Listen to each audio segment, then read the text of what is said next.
तो जहाँ पर जिन लगभग 2 लाख हेक्टेयर के करीब में आच्छादन इस वर्ष नहीं हो पाया, खेत खाली हैं, या जहाँ पर फसल खराब हो गई है, उनके किसानों को 1 एकड़ तक की जमीन में निःशुल्क जो है वो इसको लगाए जाने के लिए यह उपलब्ध करा दिया जाएगा।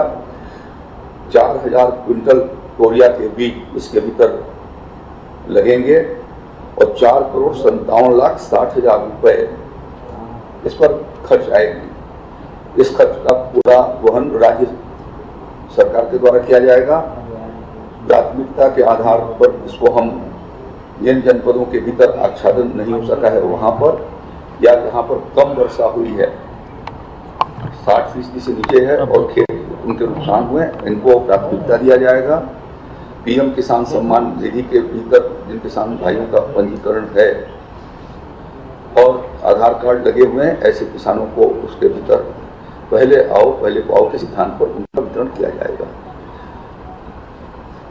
इसके ब्लॉक स्तर पर जनप्रतिनिधियों की उपस्थिति में इसके भीतर ग्राम प्रधान, हमारे विधायकगण या सांसदगण की उपस्थिति में इसका वितरण किया जाएगा।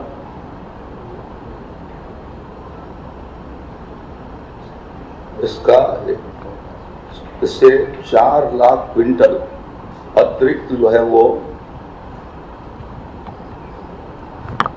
सरसों यानी तोरिया का उत्पादन हम राज्य में कर सकेंगे और इस बीज के प्राप्त किए जाने से एक किसान को 8,000 रुपए के करीब का फायदा होगा, लाभ होगा, अतिरिक्त लाभ होगा उसमें।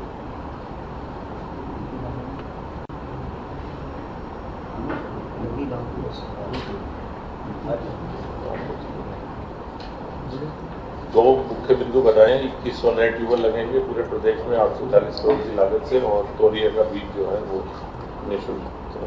जी सर।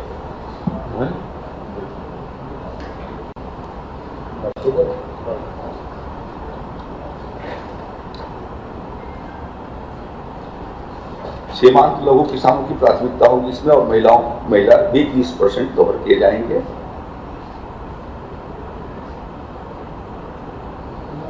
आज की इस प्रेस वार्ता में हम आप सबका स्वागत करते हैं। अभी तक उत्तर प्रदेश में वाहनों की तकनीकी स्वच्छता को सुनिश्चित किए जाने के लिए जो चेकिंग की व्यवस्था थी उसको स्वचालित किया जा रहा है। पीपीपी मॉडल पर स्वचालित परीक्षण स्टेशन बनाए जाएंगे।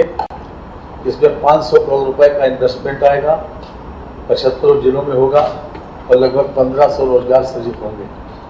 तो ये अपने आप में एक बहुत अच्छा प्रयोग है और मैं समझता हूँ कि इससे समय की भी बचत होगी और लोगों को अपेक्षाकृत सेटिस्फेक्शन भी मिलेगी। इसके साथ ही प्रदेश में राज्य अध्यापक पुरस्कार की जो पूर्व निर्धारित व्यवस्था थी उसमें भी परिवर्तन किया गया है और इस वर्ष अब 5 सितंबर को यह कार्यक्रम नहीं होगा जो हम पुरस्कार या सम्मान वितरण का कार्यक्रम किया जाता था। अब बाद में इसकी तिथि तय होगी क्योंकि अभी उसके मानक तय हो रहे हैं और इसी के अनुरूप उनको पुरस्कृत किया जाएगा। कार्यक्रम 5 सितंबर का होगा। 5 सितंबर का कार्यक्रम तो अपनी जगह पर होगा, लेकिन पुरस्कार का कार्यक्रम जो है वो बाद में आयोजित किया जाएगा नई व्यवस्था के हिसाब से। पूर्व मूल्यांकन मानक विषयनिष्ठ सब्जेक्टिव है परंतु वस्तुनिष्ठ ऑब्जेक्टिव किया गया है। प्रधानाचार्य प्रधान अध्यापक के मूल्यांकन मानक तथा अध्यापक के लिए विषयवार वर्गवार आकलन मूल्यांकन का निर्धारण कर उचित प्रतिनिधित्व दिया गया है। संशोधित नीति में निर्धारित 18 पुरस्कारों में 2-2 पुरस्कार प्रधानाचार्य प्रधान अध्यापक तथा शेष 14 पुरस्कार शिक्षक के लिए विषयवार वर्गवार निर्धारित किए गए हैं और वो इस प्रकार हैं। प्रधानाचार्य 2, प्रधानाध्यापक 2, भाषा शिक्षक 3, गणित विषय का 2, विज्ञान वर्ग के 3, मानविकीय वर्ग के लिए 3, कृषि वाणिज्य कला संगीत तथा व्यायाम शिक्षक 3, कुल 18 पुरस्कार हैं। ये नई व्यवस्था उत्तर प्रदेश में लागू की गई है।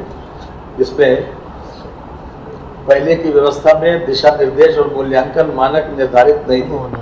नवीन व्यवस्था में व्यापक प्रचार प्रसार हेतु जनपद स्तर पर सर्वाधिक प्रचलित 2 समाचार पत्रों में विज्ञापन मूल्यांकन हेतु निर्धारित मानदंडों के मानक के संबंध में संगत अभिलेखों का सत्यापन, आवेदन हेतु न्यूनतम 50% अंक निर्धारित, विगत 5 वर्षों का बोर्ड परीक्षा फल जो 90% से कम न हो, आपराधिक पृष्ठभूमि हेतु LIU की जांच रिपोर्ट, अनिवार्य तथा सामान्य ख्याति के संबंध में परीक्षण तथा उत्कृष्ट कार्यों का प्रस्तुतिकरण किए जाने की व्यवस्था निर्धारित की गई।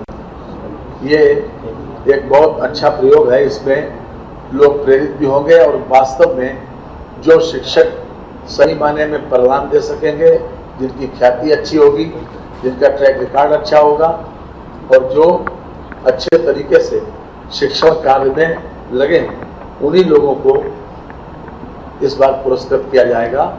बाकी लोग भी इनसे प्रेरणा ले सकेंगे। ये भी अपने आप में बदलाव की दृष्टि से मैं समझता हूँ कि बहुत अच्छा बदलाव है।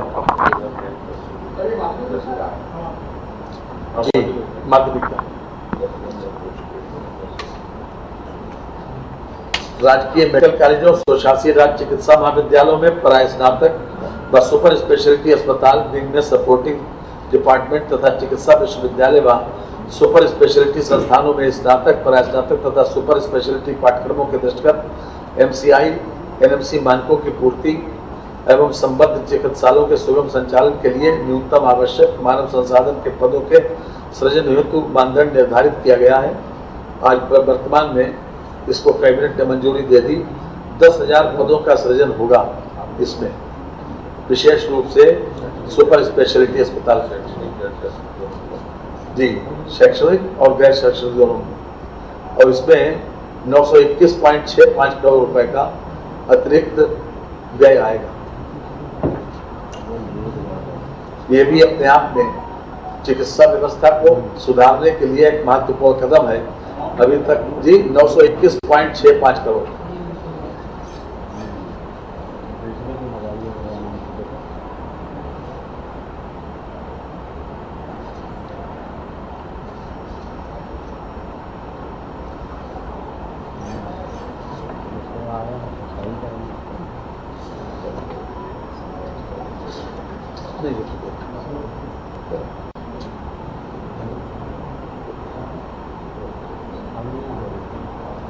कृषि वाला भी हो गया, आवर्षण वाला, आवर्षण बीज वाला हो गया। ठीक, थैंक यू।